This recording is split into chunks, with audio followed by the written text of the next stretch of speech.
মুখ্যমন্ত্ৰী বঁটা আগবঢ়াব কৰ্মশ্ৰী বঁটা নামসমূহ আমি ঘোষণা কৰিব বিচাৰিছোঁ। তেখেতসকলক মঞ্চলৈ আহিবলৈ একাধিক অনুৰোধ জনাইছোঁ। ৰাজহ আৰু দুৰ্যোগ ব্যৱস্থাপনা আমি অনুৰোধ জনাইছোঁ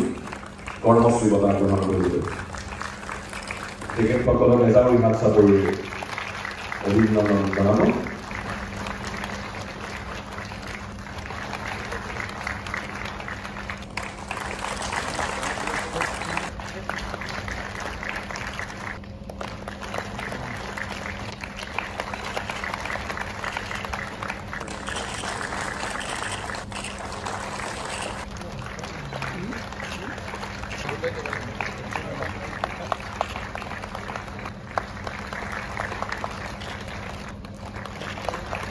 জিলা আয়ুক্ত নগাঁও শ্ৰী বিশ্বজিৎ চক্ৰৱৰ্তী,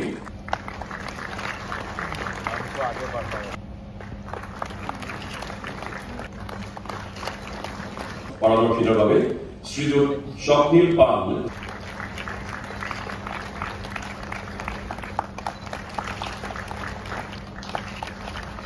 লোকপ্ৰিয় গোপীনাথ বৰদলৈৰ আদৰ্শৰে অনুপ্ৰাণিত হৈ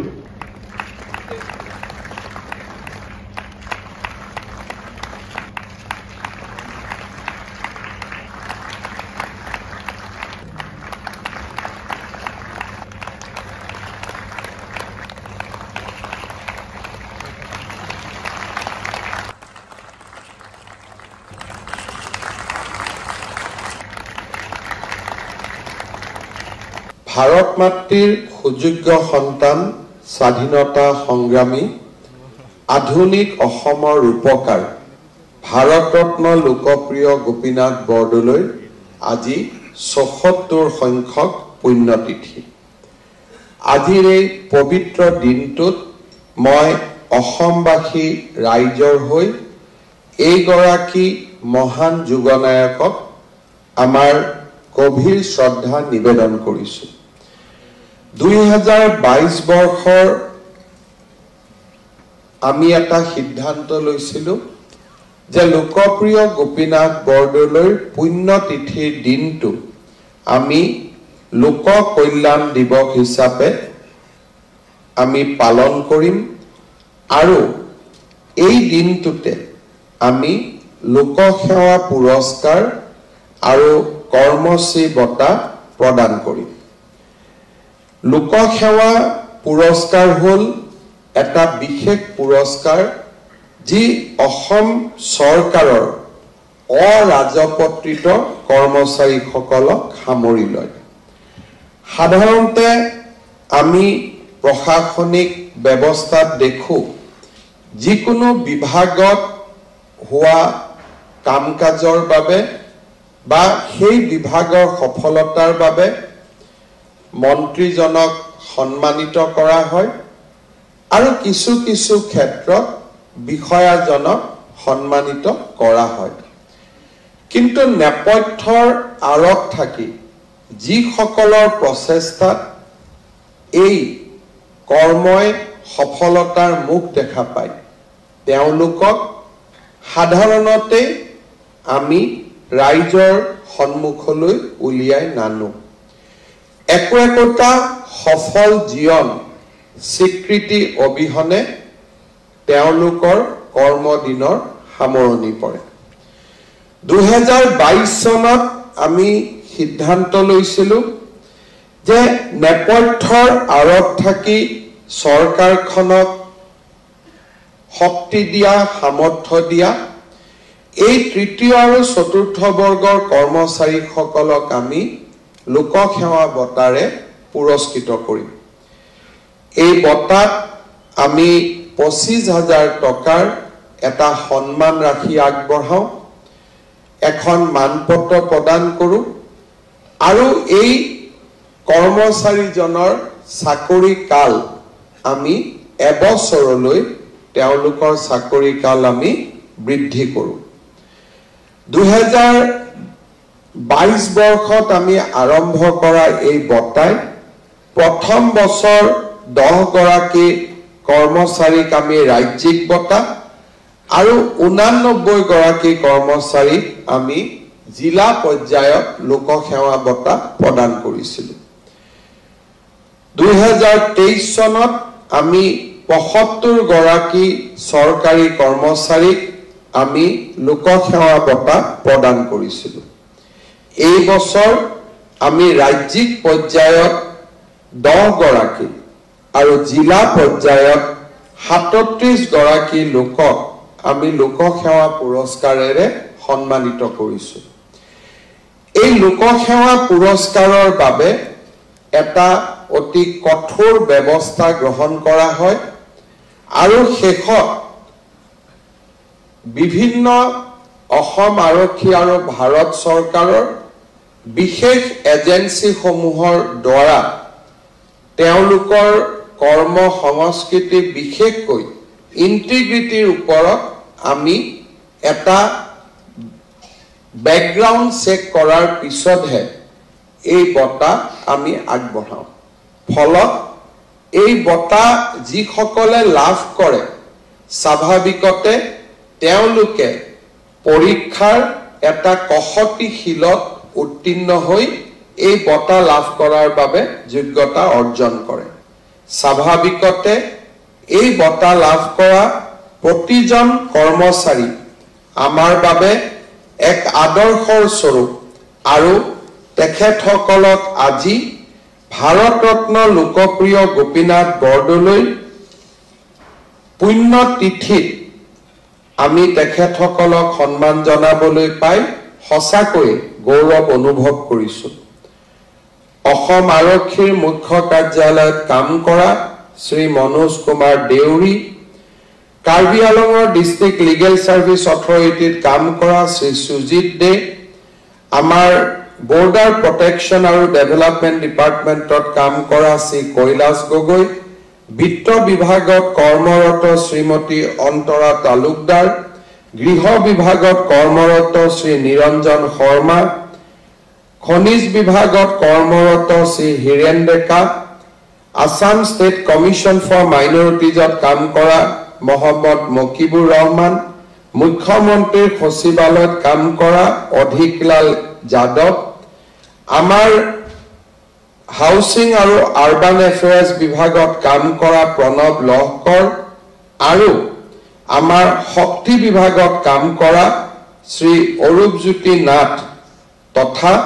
কামৰূপ মহানগৰ জিলাৰ বাবে জিলা পৰ্যায়ত এই বঁটাৰ বাবে নিৰ্বাচিত হোৱা কনক চন্দ্ৰ ডেকা ডাঙৰীয়াক মই আজি দিনটোত অভিনন্দন জনাইছো আৰু তেখেতসকলৰ কৰ্ম সংস্কৃতি আন বহুজনৰ বাবে প্ৰেৰণাৰ প্ৰতীক হওক তাকে মই আজি এই ভক্তি ভৰা দিনটোত কামনা কৰিছো আজিৰ এই দিনটোতে আমি অসম চৰকাৰৰ বিষয়াসকলক বিশেষকৈ যিসকলে লিডাৰশ্বিপ দিয়ে নেতৃত্ব দিয়ে তেওঁলোককো আমি কৰ্মশ্ৰী বঁটাৰে প্ৰশাসনৰ বাবে আগবঢ়োৱা উৎকৃষ্টতম সেৱাৰ বাবে আমি তেখেতসকলক পুৰস্কাৰ প্ৰদান কৰোঁ 2016-17 বৰ্ষত আৰম্ভ হোৱা এই বঁটাক আমি প্ৰতি বছৰে এটা সফলতাৰ কাহিনীৰ লগত জড়িত কৰি তাক আমি এক প্ৰেৰণাৰ প্ৰতীক ৰূপে চিহ্নিত কৰাৰ বাবে প্ৰচেষ্টা কৰিছো বহু সময়ত আমাৰ ব্যক্তিগত সফলতা থাকে জিলা প্ৰশাসন ৰাজ্যিক প্ৰশাসনত কাম কৰোতে আমি মানুহৰ জীৱনৰ পৰিৱৰ্তন কৰো কিন্তু আমি একোটা দায়িত্বত থাকি চৰকাৰৰ বাবে আৰু জাতিৰ বাবে বৃহত্তম সেৱা আমি কেনেকৈ কৰিব পাৰো how we can change the life of people across the board আগতে এই বঁটা আমি জিলা পৰ্যায়ত কৰা কিছু আদৰ্শমূলক কামৰ বাবে প্ৰদান কৰিছিলোঁ কিন্তু যদি কিছুমান সেৱা আমি ৰেপ্লিকেট কৰিব নোৱাৰো আৰু সেই বিষয়জন তাৰ পৰা বদলি হৈ অহাৰ লগে লগে সেই যিটো প্ৰয়োগ সেই প্ৰয়োগটো তাতে সমাপ্তি হৈ যায় আৰু ইয়াত যদি এটা প্ৰণালীবদ্ধ সংশোধন সোমাই নাথাকে তেনেহলে সেই হু আৰু মহান কামবিলাকৰ পিছতো আমি তাক কৰ্মশ্ৰী বঁটা প্ৰদানৰ যিটো মানদণ্ড তালৈকে আমি অনা নাই তাৰ পৰিৱৰ্তে যিবিলাক সেৱাই মানুহৰ জীৱন সুচল কৰিব পাৰে সিস্টেমেটিক ৰিফৰ্ম কৰিব পাৰে আৰু চৰকাৰক ৰাইজৰ ওচৰলৈ বহল ভিত্তিত আগুৱাই লৈ যাব পাৰে তেনে ব্যৱস্থাসমূহকে আমি কৰ্মশ্ৰী বঁটাৰে প্ৰেৰণা দিবলৈ চেষ্টা কৰিছো মিছন বসুন্ধৰা ই এটা অসম চৰকাৰৰ এটা সফল প্ৰয়োগ আছিল ৰাজহ ব্যৱস্থাত থকা কেৰুণৰ বাবে আৰু ইয়াৰ লগত সোমাই থকা বিভিন্ন ধৰণৰ গোচৰ আৰু কমপ্লেক্স প্ৰচেছৰ বাবে অসম চৰকাৰে স্বাধীনতাৰ পিছত ল্যান্ড ৰিফৰ্মছত একেবাৰে হাত দিয়া নাছিল গতানুগতিক নটিফিকেশন সমূহ আমি ইস্যু কৰিছিলো আৰু কি ব্যৱস্থাক সুচল কৰাৰ পৰিৱৰ্তে আমাৰ ল্যান্ড ৰেগুলেশনক আৰু বেছি কমপ্লেক্স কৰিছিলে আৰু এটা সময়ত উপৰি অধিসূচনাৰ কাৰণে বিভাগীয় বিষয়াসকলে ল্যান্ড ৰেভিনিউ এডমিনিষ্ট্ৰেশ্যনত বৰঞ্চ অসুবিধাৰ সন্মুখীন হৈছিল স্বাধীনতাৰ বহুদিন পিছতো আমি নন ক্যাডাষ্ট্ৰেল ভিলেজ বিলাকৰ সমস্যা আমি সমাধান কৰাৰ বাবে আমি প্ৰচেষ্টা চলোৱা নাছিলো জনজাতীয় লোকসকলক ভূমিৰ অধিকাৰ দিয়াৰ প্ৰচেষ্টা চলোৱা হোৱা নাছিল একচনীয়া মাটিসমূহক ম্যাদীকৰণৰ প্ৰচেষ্টা চলোৱা হোৱা নাছিল সেগা সুৰুকাকৈ কোনোবা উপায়ুক্তই কোনোবা জিলাত লোৱা পদক্ষেপৰ বাবে কিছু লোকে সকাহ পালেও তাৰ পিছত হি আকৌ জটিলতাৰ সন্মুখীন হৈছিল মিছন বসুন্ধৰা 1 মিছন বসুন্ধৰা 2 জৰিয়তে আমি অসমৰ ভূমি সমস্যাৰ 30% কাম আমি সমাধান কৰিব পাৰিছিল মিছন বসুন্ধৰা 3 আৰম্ভ হ'ব আৰু এই সময়ছোৱাত আমি আৰু 30% ভূমিৰ সমস্যা আমি সমাধান কৰাৰ বাবে প্ৰচেষ্টা ৰাখিছো আৰু শেষত গৈ আমাৰ ৰাজ্যখনক টাইটেল গ্যাৰান্টি অৰ্থাৎ যাৰ হাতত মাটি আছে সেই মানুহজনৰ মাটিৰ অধিকাৰক চৰকাৰে বিধিগতভাৱে গ্যাৰান্টি দিব যে আমাৰ যদি কাগজত এই দুখৰ মাটি অমুকৰ নামত লিখা আছে তেতিয়া হলে আৰু আন প্ৰয়োজন নাই this is the final proof অৰ্থাৎ টাইটেল গ্যাৰান্টিৰ ফালে আমি ৰাজ্যৰ ভূমি ব্যৱস্থাক লৈ যাব খুজিছো আৰু তেনে কৰিবলৈ যাওঁতে যথেষ্ট ডিজিটেল টেকনলজি আমি প্ৰয়োগ কৰিবলগীয়া হৈছে ড্ৰোনৰ পৰা আৰম্ভ কৰি জিআইএস মেপিংৰ পৰা আৰম্ভ কৰি আমি এটা নতুন ডিজিটাইজেশনৰ ফালে আমি গতি কৰিছো আজিৰ এই দিনটোত এই মিছন বসুন্ধৰা আঁচনি সফলভাৱে ৰূপায়ণৰ প্ৰচেষ্টা লোৱা বাবে মই ৰাজহ বিভাগৰ বিষয়াসকলক মই সাধুবাদ দিব বিচাৰিছো এই বিভাগৰ প্ৰধান সচিব Gyanandadev Tripathi director of land records Shantanu Gotmare আৰু আমাৰ ল্যান্ড ৰেকৰ্ডছ বিভাগৰে অতিৰিক্ত সঞ্চালক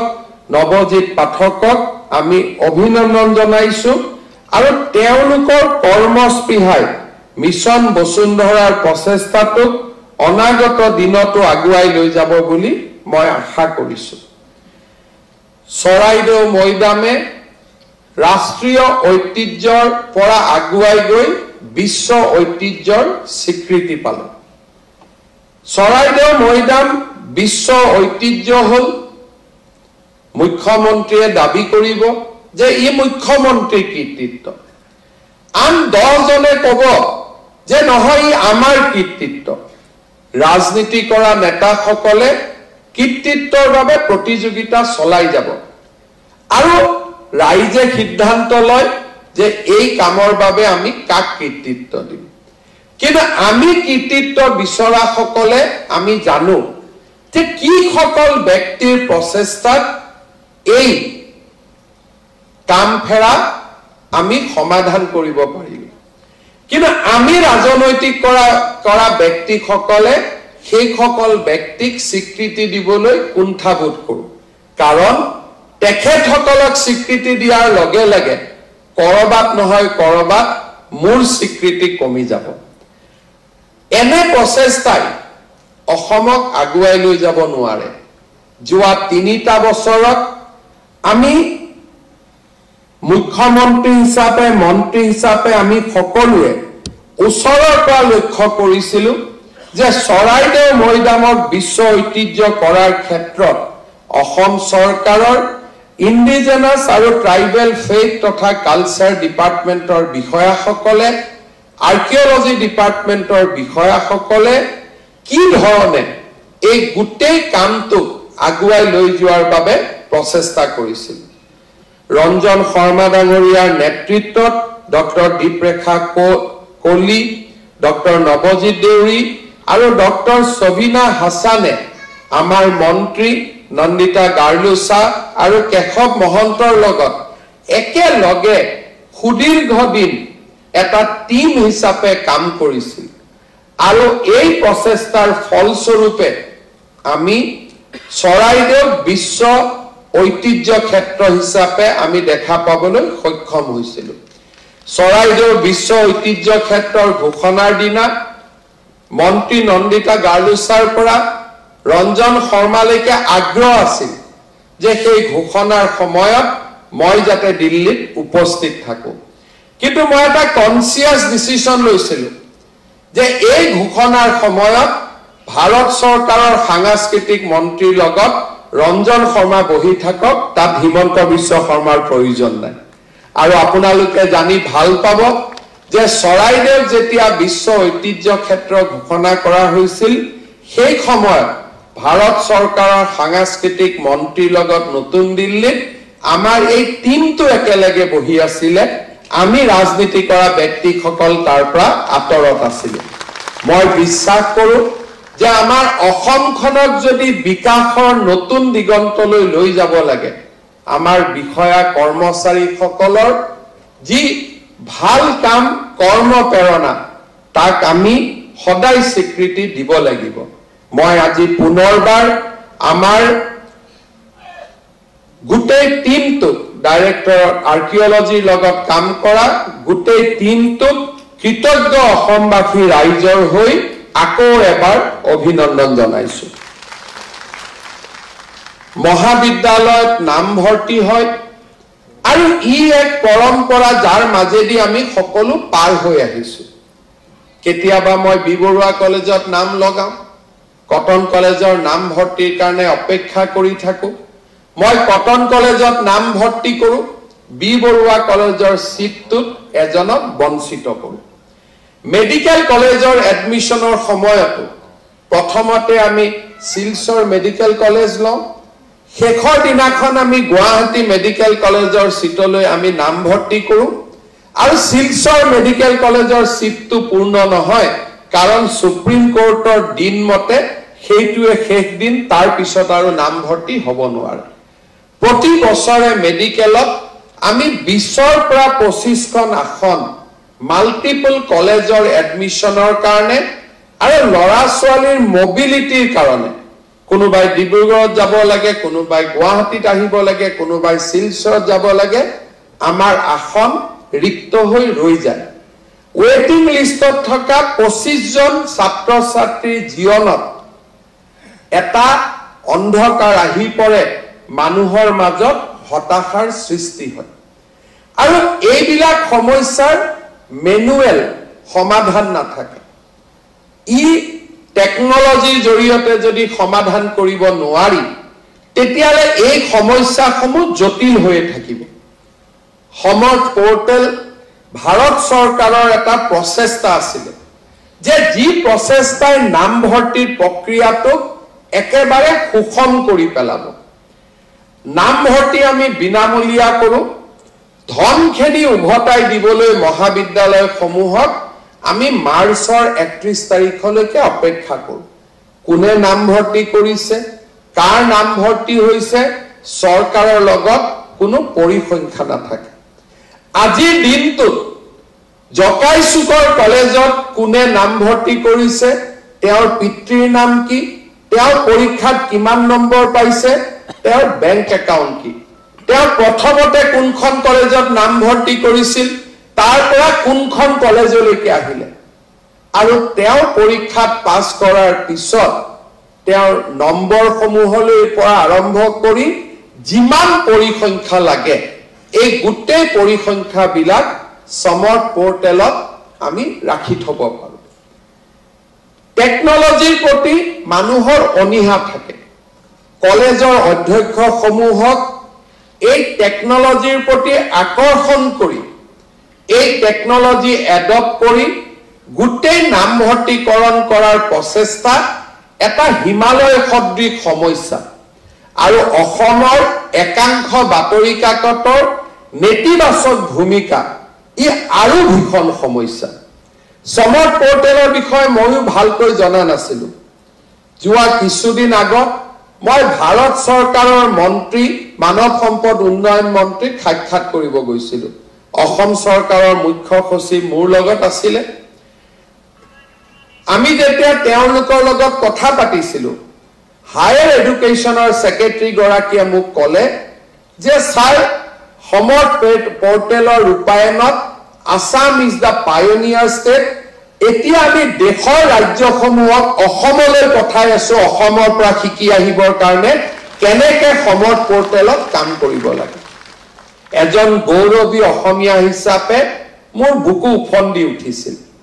তেতিয়া মই চিন্তা কৰিছিলো যে প্ৰতিদিনেতো লিখি আছে বস্তুটো বেয়া বুলি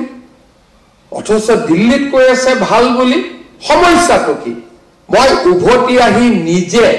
সমৰ্থ পোৰ্টেলৰ বিষয়ে জানিবলৈ চেষ্টা কৰিছিলো বুজিবলৈ চেষ্টা কৰিছিলো আৰু নামভৰ্তিকৰণৰ টকা যেতিয়া মই সময়ত উভতাই দিব পাৰিলো অধ্যক্ষসকলৰ মুখত হাঁহি দেখা পালো তেতিয়া মই বুজি পালো যে এই টেকনলজিয়ে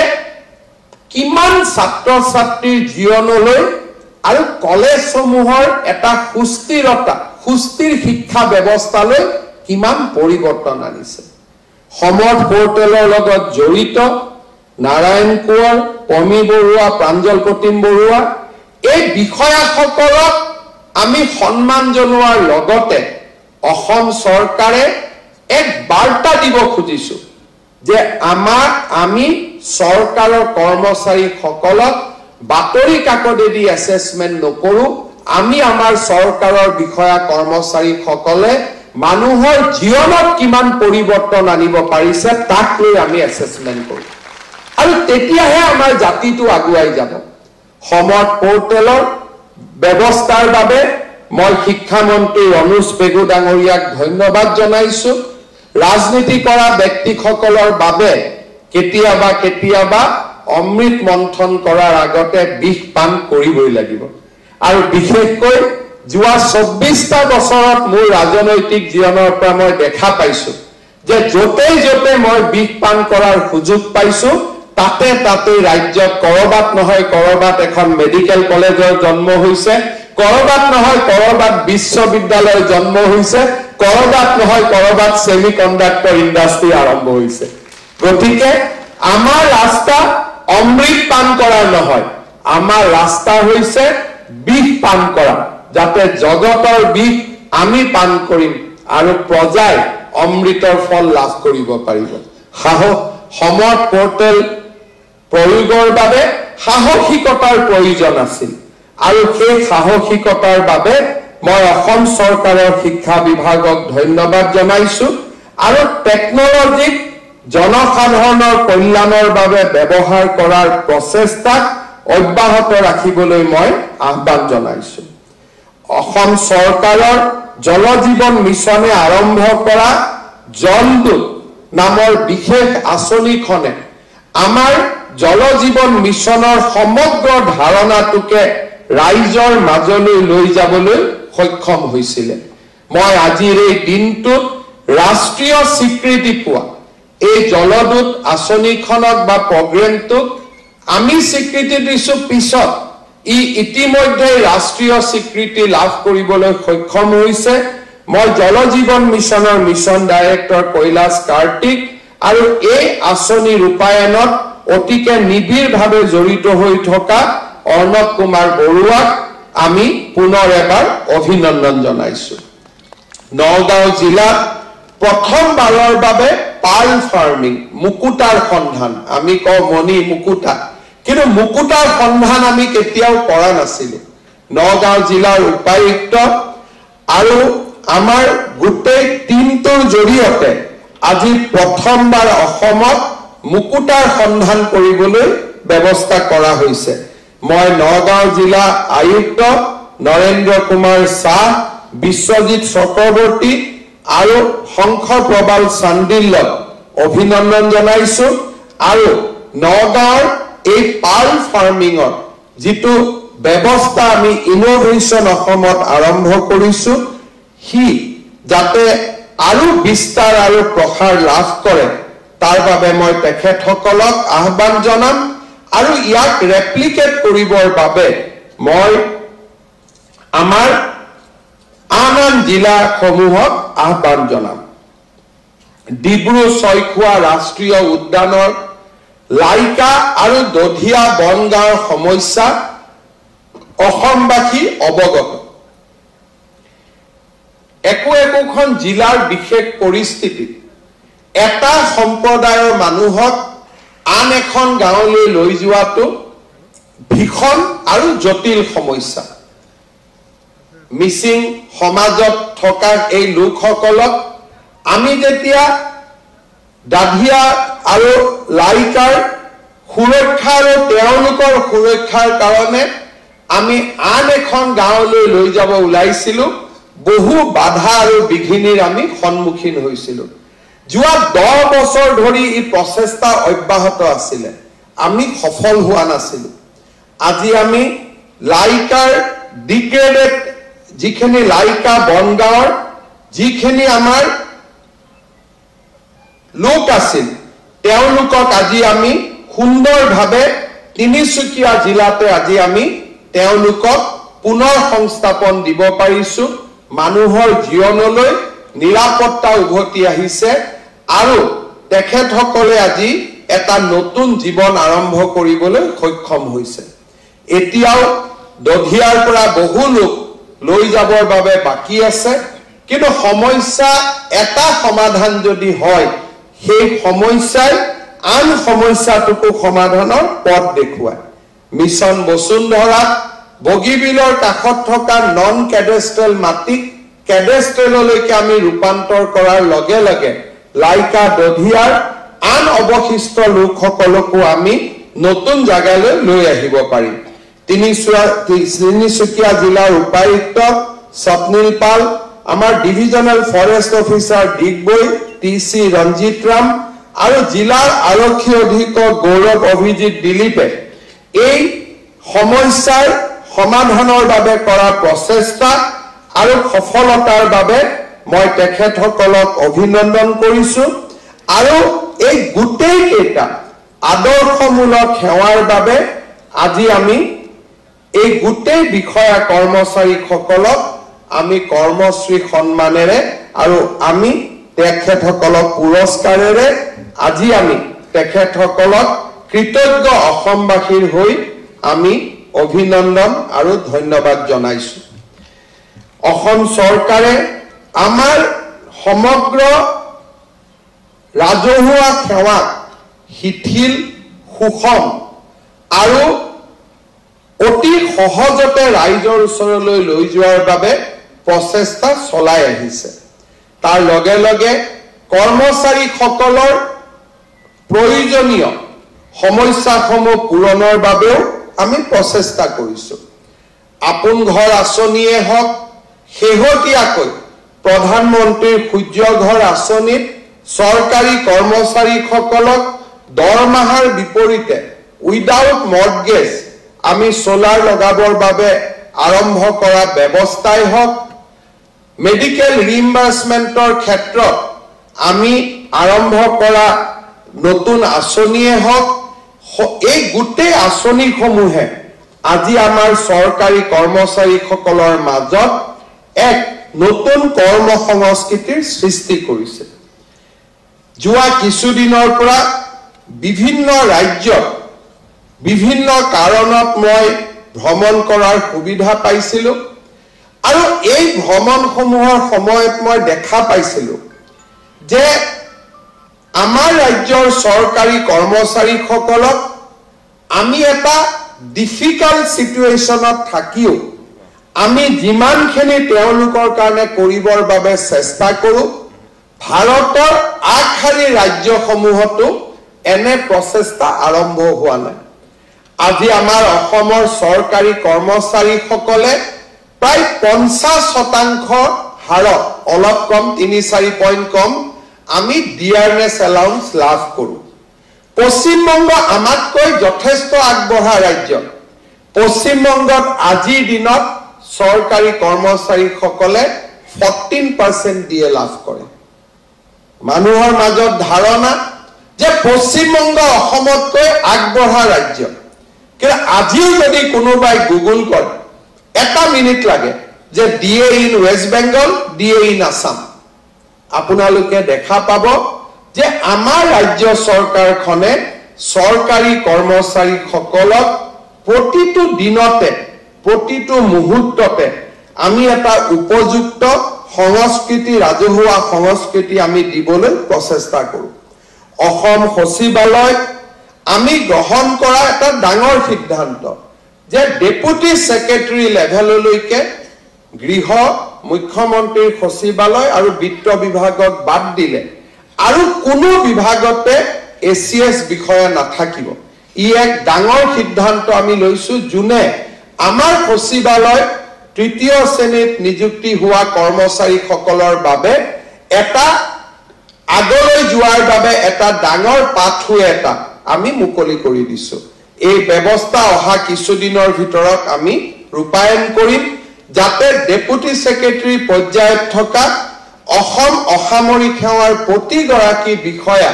ফিল্ডত গৈ কাম কৰিব পাৰে অভিজ্ঞতা অৰ্জন কৰিব পাৰে আৰু প্ৰশাসনক নেতৃত্ব দিব পাৰে ৰাজ্যৰ কৰ্মচাৰীসকলে অসমৰ বিকাশৰ বাবে এক বিশেষ ভূমিকা পালন কৰাৰ প্ৰয়োজনীয়তা আছে আমি প্ৰতিটো মুহূৰ্ততে মনত ৰখাৰ প্ৰয়োজন যে এইখন আমাৰ জননী আমাৰ জন্মভূমি আমাৰ লগত যিসকলৰ ইন্টাৰফেস হয় যাৰ লগত আমি কথা পাতো যাৰ লগত আমি যাক আমি সেৱা কৰাৰ বাবে চেষ্টা কৰো তেখেতসকলৰ আন কোনো নহয় তেখেতসকল আমাৰে আত্মীয় আমাৰে কুটুম্ব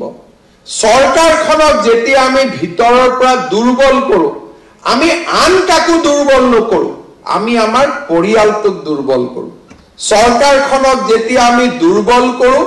আমি আন কাকো দুৰ্বল নকৰো আমাৰ ভৱিষ্যতক আমি দুৰ্বল কৰো যেতিয়া সৰকাৰখনলৈ আহিব খোজা এটা টকাও যদি আমাৰ কৰবাত আমাৰ ভুলৰ কাৰণে সৰকাৰখনলৈ নাহে কৰবাত এখন নতুন মেডিকেল কলেজ হোৱাৰ ৰাস্তা বন্ধ হৈ যায় আৰু 10 বছৰ পিছত সেই মেডিকেল কলেজখন নোহোৱা বাবে মোৰ লৰাটোৱে হয়তো মেডিকেল পঢ়াৰ সুবিধা নাপাব কোনোবা এটা স্থানত এটা টকা নহা বাবে বা ডক্টৰ এজনৰ পোষ্টিংৰ ফাইলটো মই 3 বাৰৰ জাগাত 6 বাৰ কামটো ঢিলা কৰি দিয়াৰ বাবে কোনোবা এখন চিকিৎসালয় ডক্টৰজনৰ পোষ্টিং নহব দুটা দিন পিছত মই খবৰ পাম যে মোৰ খুৰা ঢুকালে কিয় ঢুকালে সেই চিকিৎসালয়খনত ডক্টৰ নাছিল কৰবাত নহয় কৰবাত আমি কৰা কামৰ প্ৰভাৱ আমাৰ নিজলৈকে উভতি আহে কাৰণ এইখন আমাৰ ৰাজ্য আমি প্ৰতিজনে আমাৰ পৰিয়াল প্ৰতিজনে আমাৰ ভৱিষ্যত শিক্ষকক নিযুক্তি লৈ আমি যেতিয়া খেলিমেলি কৰিম আৰু স্কুলখনত যেতিয়া গৈ শিক্ষকজন উপস্থিত নহব আমাৰে কোনোবাই পঢ়াৰ পৰা বঞ্চিত হ'ব পঢ়াৰ পৰা বঞ্চিত হোৱাৰ পিছত সেই ল'ৰাজন ডাঙৰ হৈ ক্ৰিমিনেল হ'ব আৰু ক্ৰিমিনেল হৈ মোৰ ঘৰতে আহি ডকাইতি কৰিব সিদিনাখন আমি বুজি নাপাম যে এই ডকাইতজনৰ সৃষ্টিৰ কাৰণ ময়ো মই ভাবো যে আমি কৰা প্ৰতিটো কামৰে এটা ক্ৰিয়া আৰু এটা প্ৰতিক্ৰিয়া থাকে চৰকাৰ এখন যেতিয়া ফেচিলিটেটৰ হয় চৰকাৰ এখনে যেতিয়া শাসন কৰাৰ পৰিৱৰ্তে মানুহক সহায় কৰাৰ ভূমিকাত অৱতীৰ্ণ হয় তেতিয়া সমাজৰ পৰিৱৰ্তন হয় আৰু চৰকাৰখনৰ ব্যৱস্থা যেতিয়া আমি এক্সপ্লইট কৰিম সিস্টেমৰ ভিতৰৰ পৰা আমি যেতিয়া চৰকাৰখনক দুৰ্বল কৰি দিওঁ সেই চৰকাৰখন কেতিয়াও সফল হ'ব নোৱাৰে আৰু চৰকাৰখন সফল হ'ব নোৱাৰিলে ৰাজ্যখন বিকাশৰ গতিত কেতিয়াও আগবাঢ়ি যাব নোৱাৰে যোৱা এমাহত হোৱা 2-3টা অভিজ্ঞতাৰ বিষয়ে মই আপোনালোকৰ আগত ক'ব খুজিছো আমাৰ অসম চৰকাৰক আমি সদায় প্ৰচেষ্টা কৰোঁ যে আমাৰ কামবিলাক খৰতকীয়া হওক কেইদিনমান আগতে মই এটা হোৱাটছআপত মেছেজ পালোঁ যে দাদা এবাৰ কৰিমগঞ্জত চাই দিয়ক যে আমাৰ মাটি বাৰী ৰেজিষ্টাৰ কৰাত ইমান দীঘল কিয় হয় আৰু ইমান ৰিজেকশ্যন কিয় হয় মই মোৰ অফিচাৰক ক'লো যে কৰিমগঞ্জত কি আছে চাব লাগে প্ৰথমতে অফিচত ক'লো যে পৰ্টেলটো চাই দিয়ক পৰ্টেলত একো বুজি নাপায় কিয় যিসকলে পৰ্টেল বনায় তেওঁলোকে এনেকে বনায়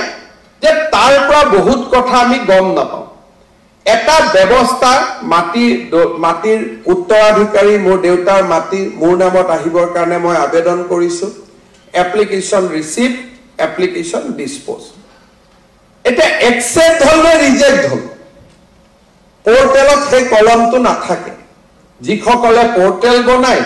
তেওঁলোকে কি ভাবি ক'ত কেনেকে পৰ্টেল বনায় এইটো তেওঁলোকে জানিব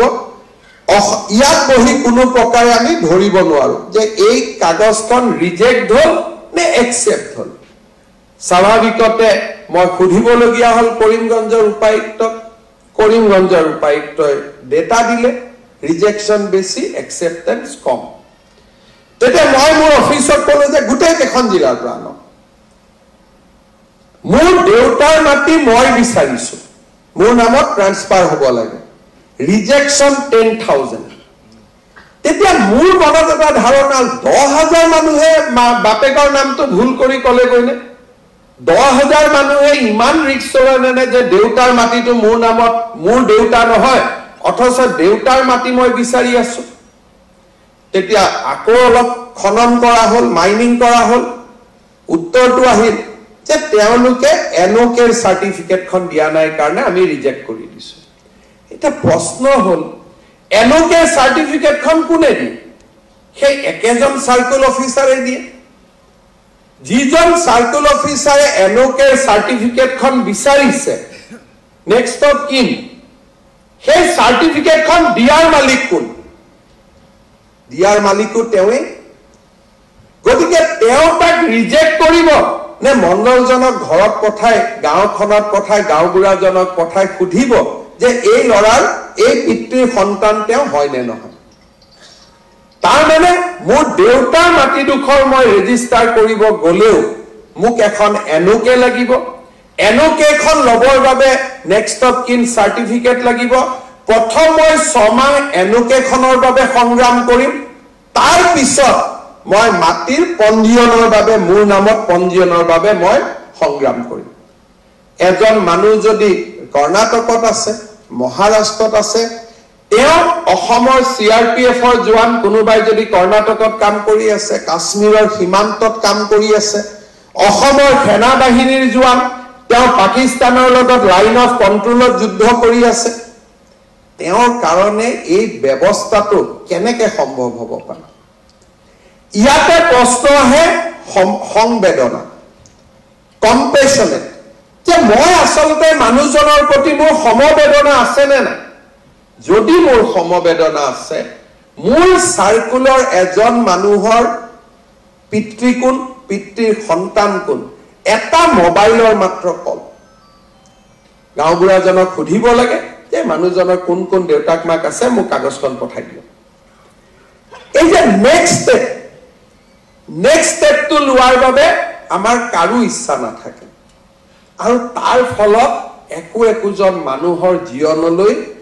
অদ্ভুত সমস্যা নামি আহে। কেইদিনমান আগতে মই কামৰূপ মহানগৰ জিলাৰ উপায়ুক্তৰ কাৰ্যালয়ত গৈছিলো। এগৰাকী ভদ্ৰ মহিলা, মই সুধিলো খুৰী কিয় আহিছে অফিচত? বোলে মুখ্যমন্ত্ৰী ডাঙৰীয়া, মোৰ হাজবেণ্ড অসম চৰকাৰৰ এগ্ৰিকালচাৰ ডিপাৰ্টমেণ্টত কাম কৰিছিলে, গেজেটেড অফিচাৰ, তেওঁৰ পেঞ্চনটো মোৰলৈকে ট্ৰান্সফাৰ হোৱা নাই, তাৰ কাৰণে মই ইয়াত আহিছো। বোলে আপোনাৰ পেঞ্চন লাগে, আপুনি দিছপুৰত যাব লাগে, DC কোৰ্টত আপোনাৰ কি?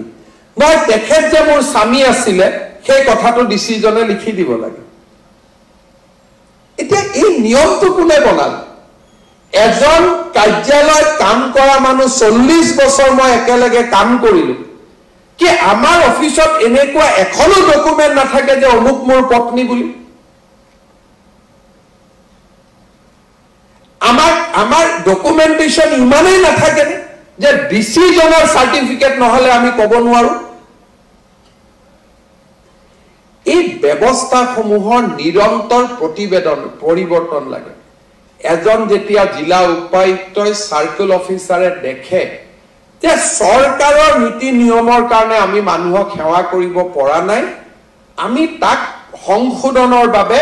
আমি চৰকাৰক ক'ব লাগে। কাৰণ প্ৰশাসন ওৱান ৱে ট্ৰেইন নহয়, সংবাদ হ'ব লাগিব, ইজনে সিজনৰ কথা ক'ব লাগিব যে এই সমস্যাটো মুখ্য সচিবক লগ কৰি যে ছাৰ আমি কষ্ট পাই থাকো, চৰকাৰৰ এই গাইডলাইনখনৰ কাৰণে আমি কৰিব নোৱাৰো, আপোনালোকে মোক সৰু কৰি দিয়ক। যদি আধাৰ কাৰ্ডত মোৰ দেউতাৰ নাম লিখা আছে, তাতকৈ আৰু মোক ডাঙৰ প্ৰমাণ কি লাগে? যদি আধাৰ কাৰ্ডত লিখা আছে যে মোৰ দেউতাৰ নাম কৈলাশনাথ শৰ্মা, ডিচিজনত তাতকৈ আৰু কি প্ৰমাণ লাগে? কাৰণ আধাৰ কাৰ্ডখন বনাওঁতেইতো প্ৰমাণ লোৱা হৈছে যে মোৰ দেউতা তেওঁ হয় নে নহয়। সাহসী পৰিৱৰ্তন লাগিব। যদি আমি সাহসী পৰিৱৰ্তন কৰিব নোৱাৰো, প্ৰশাসন কেতিয়াও ৰাইজৰ ওচৰ চাপি নাযায়। দুই এজনে মোক ক'ব যে ছাৰ মানুহজনে কিজানি ছেকেণ্ড মেৰেজ কৰি থৈ দিছে, কেনেকেনো দি ইনকুৱাৰী কৰি। তেনেকুৱা কেছ কেইটা আহিব? 5টা আহিব, 10টা আহিব। প্ৰশাসন হৈছে বহুজন সুখায় বহুজন হিতায়। এটা অদ্ভুত কেছ এটা মনত ৰাখি 99 জনক হাৰাশাস্তি কৰাটো প্ৰশাসন নহয়। এটা এভালুৱেশ্যন হ'ব, লেট হিম ফেচ। এটা গণ্ডগোলীয়া ব্যৱস্থা আহিব, তাক আমি চাই লম। কিন্তু তাৰ কাৰণে 99 জন নিৰীহ মানুহক হাৰাশাস্তি কৰাৰ প্ৰয়োজনীয়তাটো ক'ত থাকিব পাৰে? আমি এটা অদ্ভুত পৰিৱৰ্তনৰ কাৰণে নিজক সাজু কৰিব লাগে। কি দৰকাৰ আছে এনেকে? ডিৰেক্টৰজনে মাতি আনিব, ভাই মাক মাতিবা এদিন দুআষাৰ পাতি ল'ম, হৈ গ'ল, লিখি দিলে যে I have talk to him, finish. আৰু কি প্ৰমাণ লাগে? মই মুখ্য সচিব ডাঙৰীয়াক ক'ব খোজো, চহীটো মোৰ ল'ব, সাহসী পৰিৱৰ্তনৰ কাৰণে ৰাজ্যখনক সাজু কৰক। যদি সাহসী পৰিৱৰ্তন নহয় বা লিপ সাৰ্ভিস, আমি পৰিৱৰ্তন কৰিব নোৱাৰো। আজি দিনটোত মোৰ পিতৃ কোন বুলি সুধি জিলা উপায়ুক্তৰ তাত আজিৰ দিনটোত 12,000 এপ্লিকেশ্যন জমা হৈ আছে গোটেই অসমখনত। 12,000 মানুহে নিজৰ বাপেকৰ নাম চৰকাৰৰ পৰা লিখাবৰ কাৰণে ঘূৰি আছে আজিৰ দিনটো। এই ধৰণে প্ৰশাসন নচলে মানুহ এটা সময়ত অশান্ত হৈ পৰে আৰু মানুহৰ মাজত আমি অশান্তি আমি একো সহায় কৰিব নোৱাৰো ৰাস্তা ঘাট বনাই দিব নোৱাৰো স্কুল কলেজ কৰিব নোৱাৰো চাকৰি দিব নোৱাৰো অন্তত আমি বাপেকৰ নামটোতো লিখি দিব পাৰো যে তোমাৰ দেউতাৰ নাম ইয়ে আছিল এইখিনিও যদি কৰিব নোৱাৰো আমি প্ৰশাসনক কেতিয়াও ৰাইজৰ ওচৰ চপাই আমি লৈ যাব নোৱাৰো মুখ্যমন্ত্ৰী হিচাপে নিতো মই এনেকুৱা সমস্যা দেখা পাই থাকো মই ভাবো যে আমাৰ বিষয়াসকলে কৰ্মচাৰীসকলে প্ৰতিটো দিনতে ৰাইজক সেৱা কৰাৰ বাবে আমি ক'ত ব্যৱস্থাৰ পৰিৱৰ্তন লাগে সেই ব্যৱস্থাৰ পৰিৱৰ্তনৰ বাবে আমি প্ৰচেষ্টা কৰিব লাগে যিকোনো নটিফিকেশন আমি নাভাবকৈ লিখি দিও with the approval of the government now government tat keneke ahibo kagosখন director tat ahibo director pa government tat ahibo LDA tat jabo UDA tat jabo superintendent tat jabo jodi kiba karonot ami ব্যবস্থা to complex koribo khujisu line to likhi dia kono apotti nai কিন্তু যদি আমি complex কৰিব খোজা নাই তেতিয়াহলে তাত আমি জটিলতাৰ সৃষ্টি কৰাৰ প্ৰয়োজনীয়তা ক'ত আছে ডিসেন্ট্ৰালাইজেশন অফ পাওয়াৰ আমি সেক্ৰেটাৰিয়েটত এক্সট্ৰিম কেসেস আহিব লাগে তেতিয়া আমি সেক্ৰেটাৰিয়েটত মিশন বসুন্ধৰাৰ দৰে চিন্তা কৰাৰ পৰিবেশ পাম যোৱা কিছুদিন আগতে এজন মানুহে মোক হোৱাটছআপ কৰিলে যে স্যাৰ আপুনি এটো কি ই ফাইলৰ ব্যৱস্থা কৰিলে আমাৰ কামবোৰ নহয় তো মই কলো যে ই ফাইলত কাম কিয় নহয় মই লৰাজনক ফোন কৰিলো যে ভাই ই ফাইলত কাম কিয় নহয় বলে নাই স্যাৰ তেওঁলোকৰ সহিবোৰ নোহোৱা হৈ গল মই বুজি পোৱা নাই যে সহিবোৰ কি নোহোৱা হৈ গল মই মুখ্য সচিবক মাতি আনি কলো যে আমাৰ সেক্ৰেটাৰিয়েটত কি হৈছে যে সহিবোৰ নোহোৱা হৈ গল মানুহৰ কাম হোৱা নাই পিছত মই গম পালো যে ডিজিটাল সিগনেচাৰৰ ৰিনিউৱেল হোৱা নাই কাৰণে যোন মানুহে সেক্ৰেটাৰিয়েটত আহিছে আমাৰ একাংশ মানুহে কৰ্মচাৰীসকলক কৈ আছে যে এতিয়া কম্পিউটাৰ নচলে কম্পিউটাৰত ফাইল হৈ গল মোৰ ডিজিটাল সিগনেচাৰ নাই গতিকে কাম এতিয়া নহব এতিয়া আপোনালোকে চিন্তা কৰক ৰিনিউৱেল ডিজিটাল সিগনেচাৰৰ ৰিনিউৱেল ৩২,০০০ টকা লাগে ১ লাখ টকা লাগে ৩ লাখ টকা লাগে যিজনে ই ফাইলৰ ব্যৱস্থাটো পৰিবেক্ষণ কৰে তেওঁৰ হাতত জানিব লাগিব যে জুলাই মাহত ডিজিটাল সিগনেচাৰবোৰ মোৰ ৰিনিউৱেলৰ কাৰণে আহিব যত যি টকা পইচা দিব লাগে এপ্ৰিল মে দি শেষ কৰিব লাগিব তেওঁ অকণমান অৱহেলাৰ কাৰণে ই ফাইলটোকে যেনেকৈ মই আগতে কলো যে যদি টেকনলজি আমি চলাব পৰা নাই আমি টেকনলজিটোক দুখ দিছো যে ই ফাইল ব্যৱস্থাটোহে বেয়া কিন্তু ব্যৱস্থাটো বেয়া নহয় মই এজন মানুহে সহিকতা ৰিনিউৱেল কৰি দিয়া নাই কাৰণে মই গোটেই ব্যৱস্থাটোকে বেয়া কৰি থৈ দিছো আৰু এই কথাটো যদি অসমত আগৰ মুখ্যমন্ত্ৰীসকলৰ লগত মোবাইল ফোন নাছিল তেতিয়া মোবাইলৰ দিনো নাছিল মই কাকো দুখ দিব খোজা নাই কে আজি মোৰ লগত মোবাইলটো থকা বুলিহে হোৱাটছআপটো আহিলে নহলে তো হোৱাটছআপটো নাহিলে হেতেন আৰু কিমান মানুহক সেক্ৰেটাৰিয়েটৰ পৰা আমি উভতাই পঠাই থাকিলো হেতেন আৰু মোৰ তাত ফাইল কেটা আহি থাকে মই গম নাপাম কাৰণ ইয়াৰ বিকল্প ব্যৱস্থাটো হল ওটিপি লৈ ডিজিটেল কৰা গতিকে যিকেটা ফাইল মন্ত্ৰীক লাগে যিকেটা ফাইল চৰকাৰক লাগে সেইকেটা আমি ওটিপি দি ৰিনিউৱেল কৰি ফাইল কেটা দি থাকিম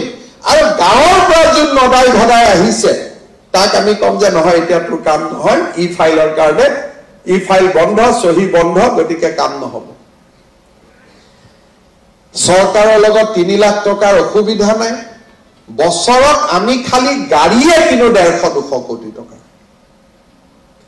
যিখন চৰকাৰে ১৫০-২০০ কোটি টকাৰ গাড়ী কিনিব পাৰে সেইখন চৰকাৰে কি ৩ লাখ টকাৰ ডিজিটাল সিগনেচাৰ কেটা কৰি দিব নোৱাৰে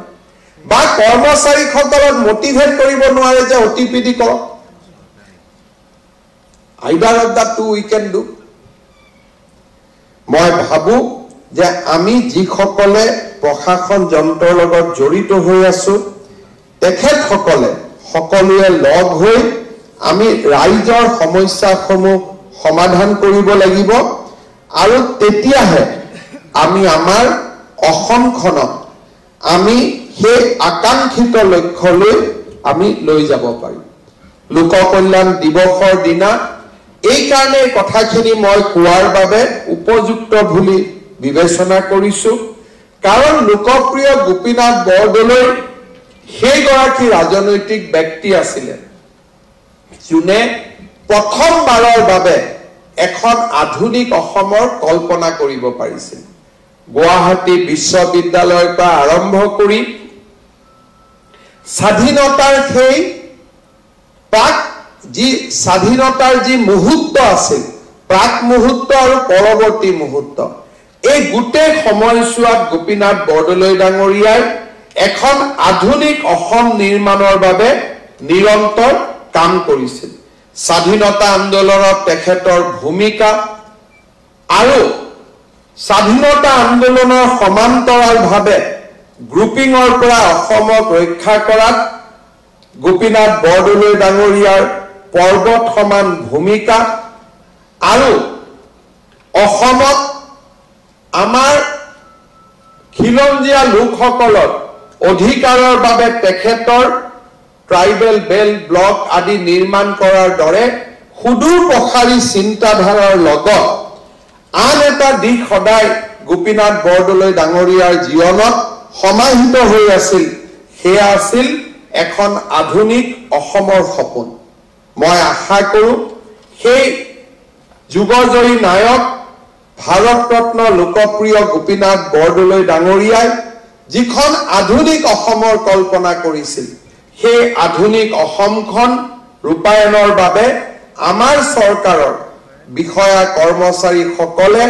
নিজক আকৌ এবাৰ সমৰ্পিত কৰিব আৰু আজি এই লোক কল্যাণ দিৱসৰ দিনা আকৌ এবাৰ অসমৰ প্ৰশাসন যন্ত্ৰক ৰাইজৰ ওচৰ চপাই লৈ যাবৰ বাবে নিজৰ ব্যক্তিগত আৰু সামূহিক অৱদান আগবঢ়াব মই আনন্দ সহকাৰে ক'ব খোজো যে আমাৰ right to public service act তাৰ অধীনত আমি লোকসেৱা দিৱস লোকসেৱা পুৰস্কাৰ ইয়াৰ লগত আমি থাৰ্ড কম্পোনেন্টটো আনিছো লোকসেৱাৰ অধিকাৰ আমি লোকসেৱা পুৰস্কাৰ দিছো আমি লোক কল্যাণ দিৱস পালন কৰিছো কিন্তু লোকসেৱাৰ অধিকাৰ is very very important component of entire concept of public welfare অহা 2 অক্টোবৰ তাৰিখে আমি অসমৰ লোক কল্যাণ আয়োগক ইতিমধ্যে লোক কল্যাণ আমাৰ কমিশনাৰ চিফ কমিশনাৰ আমি নিযুক্তি কৰিছো 2 অক্টোবৰৰ পৰা আমি লোক কল্যাণ অধিকাৰক আমি ৰাইজৰ বাবে মুকলি কৰি দিম ৰাইজে নিজৰ কাৰ্যালয়ত কাম কাজ নহলে ৰাইজে আয়োগৰ ওচৰত অভিযোগ দিব পাৰিব আৰু আয়োগে সেই অভিযোগসমূহ নিষ্পত্তি কৰি য'ত য'ত বোনাফাইডি মিষ্টেক আছে তাক শুধৰাবৰ কাৰণে চেষ্টা কৰিব আৰু য'ত য'ত মেলাফাইডি আছে তাক জৰিমনা বিহাৰ বাবে ব্যৱস্থা ল'ব মই লোক আজি আমাৰ সভাত আমাৰ চিফ কমিশনাৰ উপস্থিত আছে মই ভাবো যে যদি আমি ডিমিষ্টিফাই নকৰো we have to demystify the word disposal in 2 kinds dispose favorably dispose negatively আমাৰ মাজত অফিচাৰ সকলকো মই আহ্বান কৰিম যে যিবিলাক পোৰ্টেলৰ শব্দই কনফিউজন ক্ৰিয়েট কৰে সেই শব্দবিলাক যিমান সোনকালে পাৰো আমি নোহোৱা কৰিব লাগে আমাৰ জিলা আয়ুক্তৰ কাৰ্যালয়ত এটা নতুনকৈ এটা শব্দৰ আৰম্ভণি হৈছে ৰিপোষ্টিং মানে কোৱাৰি শব্দটোকে ৰিপোষ্ট কামটো আহিলে দেউতাকৰ মই দেউতাক কোন মই উত্তৰটো দিব খোজা নাই হাজাৰটা কথা লিখি তেওঁৰ মাকৰ বিষয়ে জনোৱা নাই, দেউতাকৰ বিষয়ে জনোৱা নাই, ভায়েকৰ বিষয়ে জনোৱা নাই বুলি এটা ৰিপোষ্ট এটা কলমো বনাই দিছে। এটা পোৰ্টেল বিলাকতে সুবিধাবিলাক কোনে কৰি দিয়ে? মই আটাইতকৈ সেই মানুহ কেইজনক সন্মান জনাব খুজিছো যে যিসকলে এই সুবিধাবিলাক মানুহক কৰি দিয়ে। যেতিয়ালৈকে এখন আবেদন ফেভাৰেবলি ডিসপোজ নহয়, সি তেতিয়ালৈকে পেণ্ডিঙে হৈ থাকিব লাগিব। কাৰণ মানুহজনক আমি আমাৰ দীনদয়াল উপাধ্যায়ে কোৱাৰ দৰে যে লাইনৰ শেষত থিয় হৈ থকা মানুহজনে ন্যায় নোপোৱালৈকে আমি কেতিয়াও সফল প্ৰশাসনৰ অধিকাৰী হ'ব নোৱাৰো। যদি আমি